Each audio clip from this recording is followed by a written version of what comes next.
Welcome back to our channel. ఇంటి కోడలుగా బాధ్యత తీసుకొని ఈ కార్యక్రమం పూర్తి చేశాను అంటూ మాధవ్తో చెప్పిన మహాలక్ష్మి ఆనందంలో చక్రి. అసలు ఇదంతా ఎలా జరిగింది? మహాలక్ష్మి తీసుకున్న నిర్ణయంలో ఎటువంటి తేడా లేదని అందరికీ ఎలా ప్రూవ్ చేసింది అనేది తెలియాలి అంటే ఖచ్చితంగా మన ఈ ఛానల్ని ఇప్పుడే సబ్స్క్రైబ్ చేసుకోండి. అలాగే ఈ వీడియోని ఫస్ట్ నుంచి ఎండింగ్ వరకు ఎక్కడా కూడా స్కిప్ చేయకుండా చూసేయండి. అప్పుడే ఎపిసోడ్లో ఏం జరిగింది అనేది ఖచ్చితంగా అందరికీ తెలుస్తుంది. ఇక మీరు చేయవలసిందల్లా మన ఛానల్ని సబ్స్క్రైబ్ చేసుకోండి, పక్కనే ఉన్న బెల్ ఐకాన్ని ట్యాప్ చేయండి.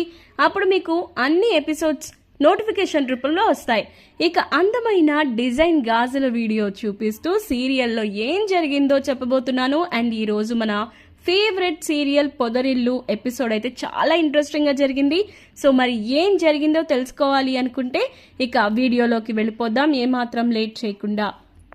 ఇక శైలుకైతే గుడిలో పెళ్లి చేయాలి అని చెప్పేసి ఇంట్లో వాళ్ళు ప్లాన్ చేస్తారు. ఇక అనుకున్నట్లుగానే శైలుని రెడీ చేసి గుడికి తీసుకెళ్తారు. మరోపక్క పెళ్లి కొడుకు వాళ్ళు కూడా వస్తారు. బంధుమిత్రుల్ని కూడా ఎక్కువ మందిని పిలవరు, కేవలం ఇంట్లో వాళ్ళని క్లోజ్ పీపుల్ని పిలుస్తారు.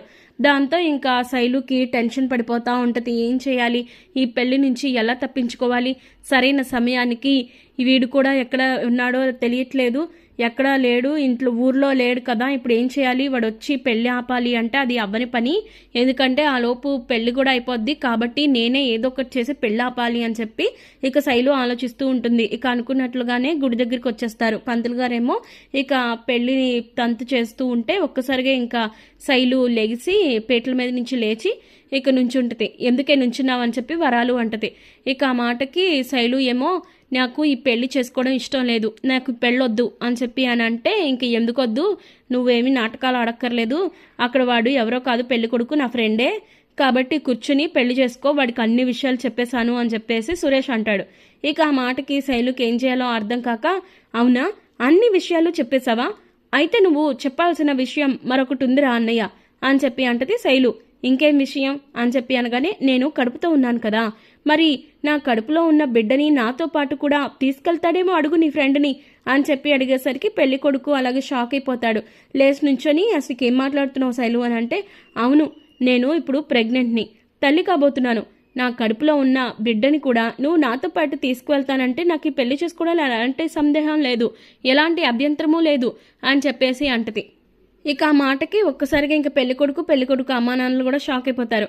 ఏంట్రా సురేష్ ఇది, నేనేదో తనని నువ్వు ఇంకెవరినో ప్రేమించింది అన్నా కూడా పెళ్లి తర్వాత ఇంకా తను సర్దుకుపోతుందిలే, ఎందుకంటే ఈ రోజుల్లో పెళ్లికి ముందు చాలామంది అమ్మాయిలు ప్రేమించుకోవడం సహజమైపోయింది కదా అని ఈ పెళ్లి ఒప్పుకున్నాను, కానీ నువ్వేమో ఇప్పుడు ఈ పిల్లని ఏంటేంటో మాట్లాడుతుంది, అసలు శైలు ఇప్పుడు ప్రెగ్నెంట్ అంటుంది, అంటే మీరు పెళ్లికి ఒప్పుకోరేమో అని చెప్పేసి తను ఇలా తొందరపడినట్టుంది.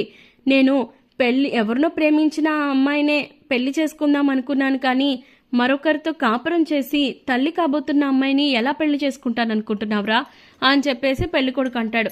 అరే అది కాదురా, అది నాటకాలు ఆడుతుంది, నిజం అయ్యుండదురా, నా మాట విను అని చెప్పేసి సురేష్ సర్ది చెప్పడానికి ప్రయత్నిస్తూ ఉంటాడు. ఒరే ఏ ఆడపిల్ల కూడా పెళ్లికి ముందు తన తల్లి అవుతున్నాను అనే విషయం ఇలా నలుగురిలోనూ బయట పెట్టుకోదు, అలా పెట్టింది అంటే ఖచ్చితంగా తను ప్రెగ్నెంట్ అనే అర్థమవుతుంది.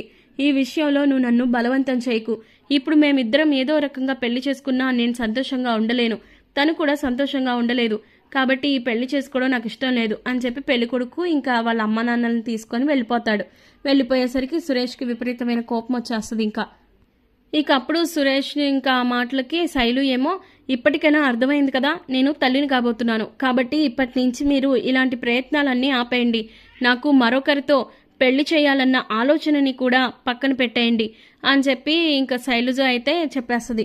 చెప్పేసరికి ఇంకా ఇంట్లో వాళ్ళందరూ కూడా చాలా బాధపడతారు. అలాగే వరాలు అలాగే శైలు వాళ్ళ నాన్న చాలా బాధపడతారు. ఇక సురేష్కి విపరీతమైన కోపం వచ్చి తిడతాడు. అసలు నువ్వు మనిషివేనా, అమ్మా నాన్నల పరువుని ఇలా నడి రోడ్డు మీద పెట్టి తీసేస్తున్నావు అని చెప్పి అంటూ ఉంటాడు ఇంకా సురేష్ అయితే. ఇక అప్పుడు శైలు వాళ్ళ నాన్నేమో చాలా బాధతో, ఏంటమ్మా శైలు ఇది, నిన్ను నేను ఎలా పెంచాను, నిన్ను ఎలా చూసుకున్నాను, నువ్వు గొప్పదానివి అవ్వాలని, నువ్వు ఉద్యోగం తెచ్చుకొని నీ కాళ్ళ మీద నువ్వు బ్రతకాలని ఎంత ఆశపడ్డాను, నువ్వు అవన్నీ కూడా నాశనం చేసేసావు కదమ్మా, ఈ రోజున నువ్వు ఎవరితోనో ఇలా కడుపు తెచ్చుకోవడం ఏంటి తల్లి? నువ్వు కొంచెమైనా నా పరువు ప్రతిష్టల గురించి ఆలోచించావా? మీ అమ్మ గురించి, నా గురించి ఏమన్నా కొంచెమైనా ఆలోచించావా అని చెప్పేసి బాధపడుతూ ఉంటాడు ఇంకా శైలు వాళ్ళ నాన్న. ఆ మాటలకి శైలు అంటది, చూడండి నాన్న, నేను మీ పెంపకంలో పెరిగాను. మీరు తప్పు చేసేలా నన్ను ఎప్పుడూ పెంచలేదు. కానీ ఈరోజు నేను తప్పు చేసి ఇలా తల్లిని అయ్యాను అంటే దానికి కారణం కూడా మీరే. మీరు ఇలా మొండి పట్టి కేశవతో కాకుండా వేరే వాళ్ళతో నా పెళ్లి చేస్తాను అంటే చూస్తూ ఎలా ఊరుకుంటాననుకుంటున్నారు? అసలు నేను ఎలా భరిస్తాననుకుంటున్నారు? చూడండి నాన్న, నేను ఎంతో నిజాయితీగా కేశవని ఇష్టపడ్డాను. తననే పెళ్లి చేసుకోవాలని ఆశపడ్డాను. మరి అలాంటప్పుడు తనని కాకుండా నేను వేరే వాళ్ళని ఎలా పెళ్లి చేసుకుంటాననుకుంటున్నారు అని చెప్పేసి ఇంకా అలా అంటూ ఉంటుంది శైలజ. చూడండి, నన్ను మీరు కనీసం ఒక మనిషిలాగా కూడా ట్రీట్ చేయట్లేదు. ఒక బలు పశువుని చేసి నన్ను ఎవరికో ఇచ్చి పెళ్లి చేస్తానంటే వాడితో నేను తాళి ఎలా కట్టించుకుంటాననుకుంటున్నారు నాన్న? నేను కూడా మనిషినే. నేను కేశవని నిజాయితీనిగానే కదా ఇష్టపడ్డాను. నేనేమన్నా తప్పు చేశానా? లేదంటే ఎవరైనా మోసం చేశానా? లేదుగా. మనసారా ప్రేమించాను. తనతో జీవితాన్ని ఊహించుకున్నాను. అంతే తప్ప మీరు ఈ విషయంలో ఎందుకు నా వర్షంలో ఆలోచించట్లేదు? వాడికి చదువు లేదు, ఇంకా ఉద్యోగం లేదు అనుకుంటున్నారు. కానీ ఈ రెండింటినీ కాదని నన్ను ఎంతో బాగా చూసుకునే మనసుంది. వాడిని ఎంతగానో ప్రేమిస్తాడు. అలాంటి మనిషిని కాదని ఎవరినో ఎందుకు పెళ్లి చేసుకోవాలి? కాబట్టి ఈ విషయంలో మీరు నన్ను తప్పు పట్టినా నేనేం చేయలేను నాన్న అని చెప్పి మొహం మీద చెప్పేస్తుంది. కాబట్టి ఇక నుంచి నాకైతే ఇలాంటి పెళ్లి ప్రయత్నాలు మానుకోండి అని చెప్పేసి అంటది శైలు. ఇక ఆ మాటకి వరాలు అయితే ఇంకది మన చేయి దాటిపోయిందండి. ఇంకా మీరు దాన్ని బ్రతిమలాడుతూ బుజ్జగిస్తున్నట్లు మాట్లాడతారెందుకు? ఇంకా అది మన కూతురు కాదు, వేరే వరకు ఇక భార్యగా అయిపోయింది. దాని కడుపులో ఒక బిడ్డని మోస్తుందండి. అంటే దాని అర్థం ఏంటి? తల్లిదండ్రులుగా మనకి ఎటువంటి విలువని ఇవ్వలేదని అర్థం. ఇంకా ఇక్కడే ఉండి దాన్ని బ్రతిమలాడడమో బుజ్జగించడమో ఎందుకు? పదండి ఇంటికి వెళ్ళిపోదాం అని చెప్పేసి ఇంకా అలా ఇంటికి వెళ్ళిపోతారు. ఇంటికి వెళ్ళిపోయిన తర్వాత ఇంకా శైలు వాళ్ళ నాన్న అయితే బాధతో ఆలోచించుకుంటూ ఉంటుంటే ఇక వరాలకి కోపం వచ్చేస్తుంది. ఏం చేయాలో అర్థం కాదు. ఇక అందుకే వెంటనే ఫోన్ తీసుకొని మాధవ్కి ఫోన్ చేసేస్తుంది. ఏంటయ్యా నువ్వు చేసిన పని?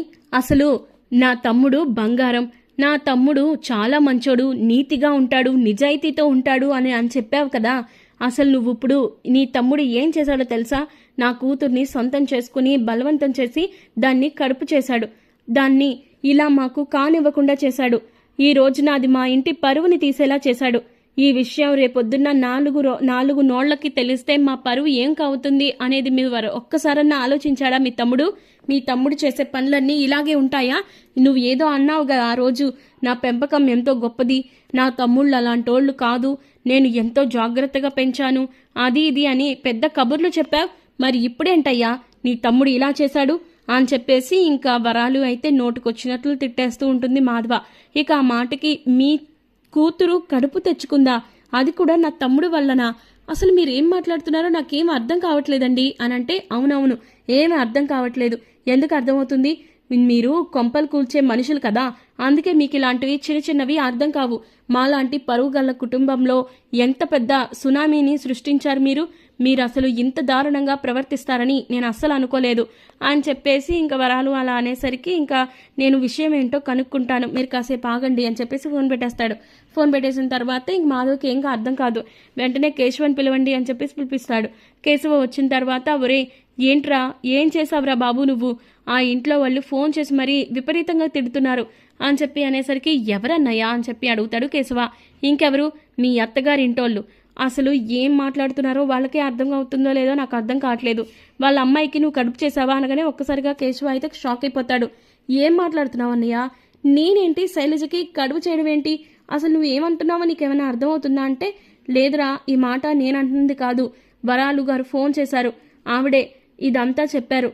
శైలజ పెళ్లి చేస్తుంటే తనకి ఇలా చెప్పిందంట అని చెప్పి అనేసరికి ఒక్కసారిగా ఇంకా కేశవకి ఏం అర్థం కాక షాక్ అయిపోతాడు. ఇక ఈలోపే శైలజ అయితే ఫోన్ చేస్తుంది కేశవకి ఫోన్ చేసి, ఒసేయ్ ఏంటే, ఏమంటున్నారే మీ ఇంట్లో వాళ్ళు?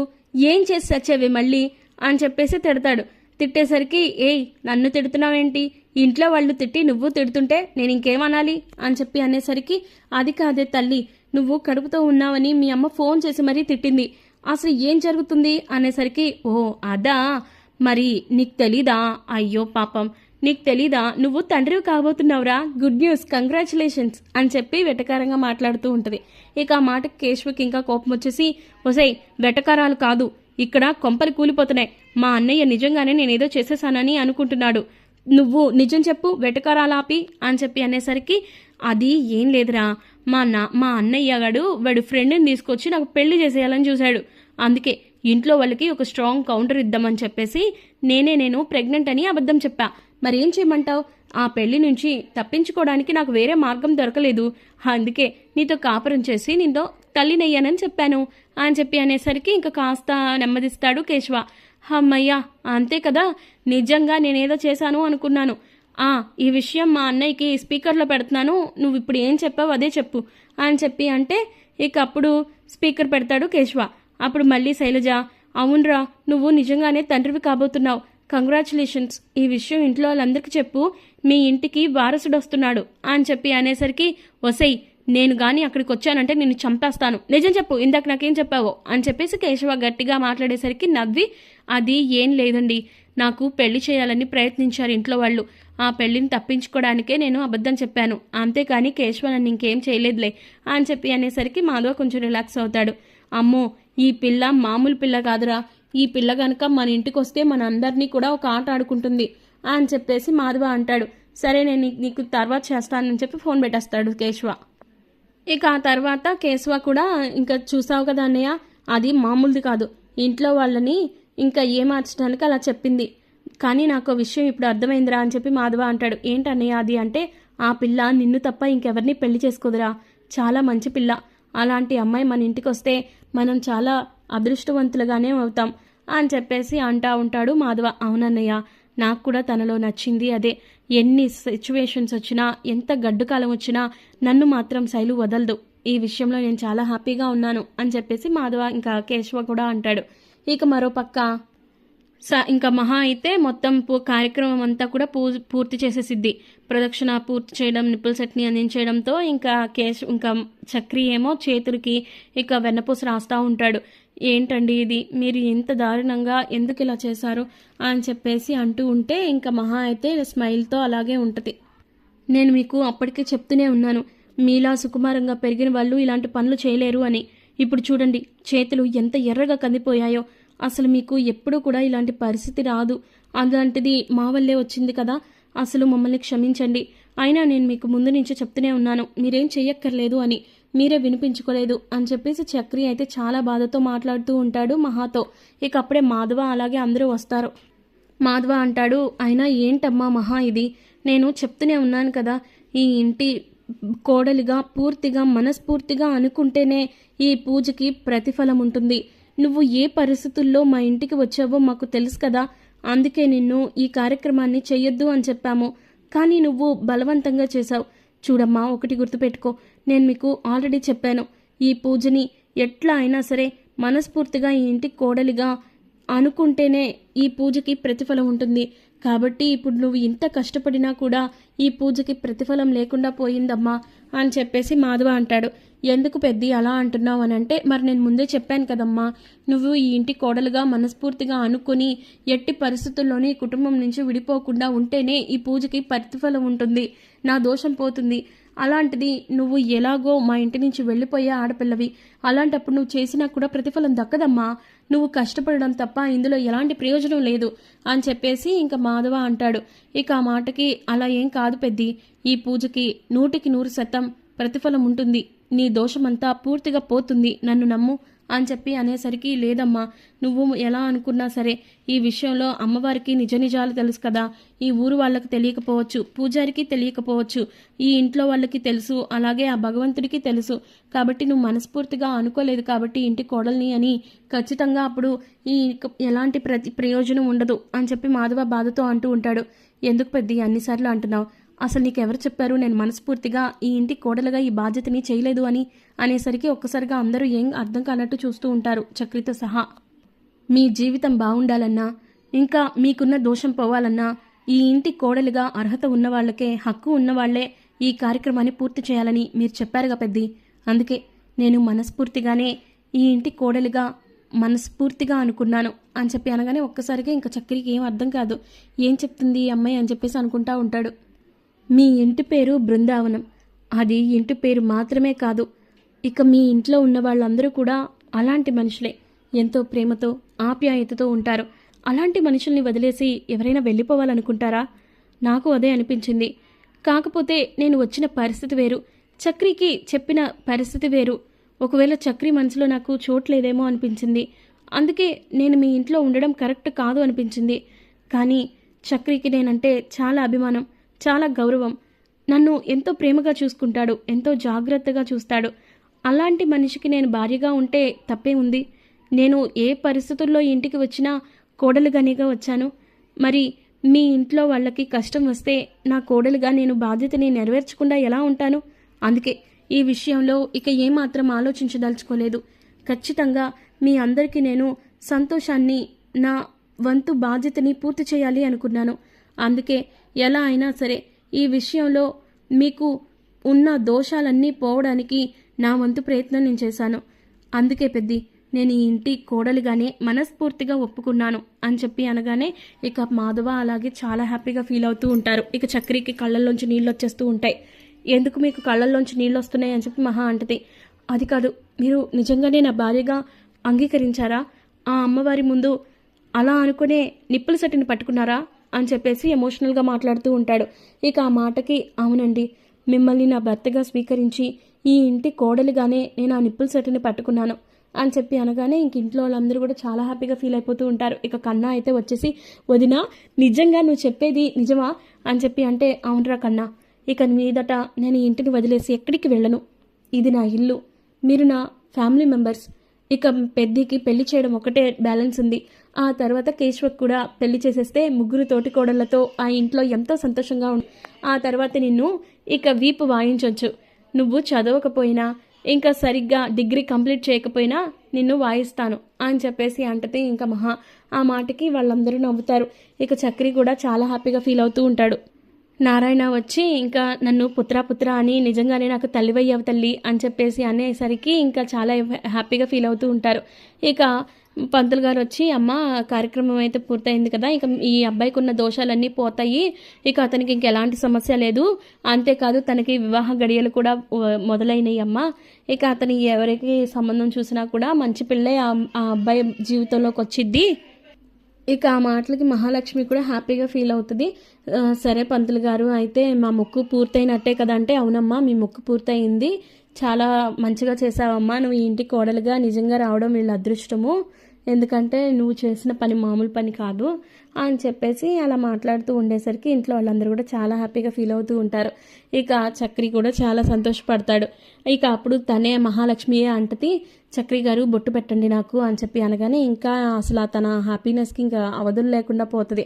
నిజంగా నన్ను మీరు బొట్టు పెట్టమంటున్నారంటే, అవును ఇందులో సందేహం ఏముంది, అప్పుడు ఏదో పరిస్థితుల్లో మన పెళ్ళయింది, ఇప్పుడు ఈ రుద్రాంబికాదేవి సాక్షిగా మనిద్దరం పెళ్లి చేసుకుంటున్నాం, ఇదిగో బొట్టు పెట్టండి నుదుట్నా అని చెప్పేసి అనేసరికి ఇంకా చక్కెరతో ఆ విధంగా మహాలక్ష్మి అయితే బొట్టు పెట్టించుకుంటుంది.